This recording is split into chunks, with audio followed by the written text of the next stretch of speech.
आज आहे रक्षाबंधन, म्हणूनच सकाळी माहेरी निघाले होते. बसमध्ये प्रवास करायला कोणाला कोणाला आवडतो नक्की सांगा कमेंटमध्ये. आम्ही याच्यासाठी आलो होतो आणि हा मस्त झोपला होता. नंतर याला उठ म्हणलं, तयार झाला आणि रक्षाबंधन सेलिब्रेट केलं. नंतर याला पैसे दे म्हटलं तर मग स्कॅनरनं 1 रुपया टाकत होता सुरुवातीला. गपचूप 1000 रुपये टाक म्हणलं. वर्षातून एकदा बनतंयच बहिणीसाठी, एवढं तर करू शकतो ना. तसं तर खूप काही करतो.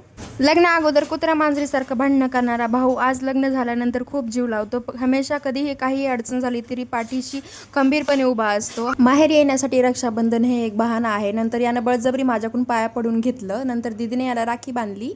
पुन्हा मी जेवणभावाचं ऑप्शन केलं आणि राखी बांधली. पप्पांना पण राखी बांधली, पाया पडले. फोटोज व्हिडिओज काढल्या, छोट्या छोट्या मेमरी आयुष्यभरासाठी क्रिएट केल्या. तर असं आम्ही आमचं रक्षाबंधन सेलिब्रेट केलं. पुन्हा दीदीला म्हणत होता, भैया तुझ्यामुळं कॉट मोडला. आराध्याला आज माझ्यावर एवढं प्रेम का उतू जाऊ लागलं की. पुन्हा मस्त केक खाल्ला आणि 3 बहीण भाऊ गेलो होतं महादेवाला दर्शन घेण्यासाठी. आजच्यासाठी एवढंच. भेटू उद्याच्या व्लॉगमध्ये. फॉलो करायला, लाईक करायला विसरू नका. बाय.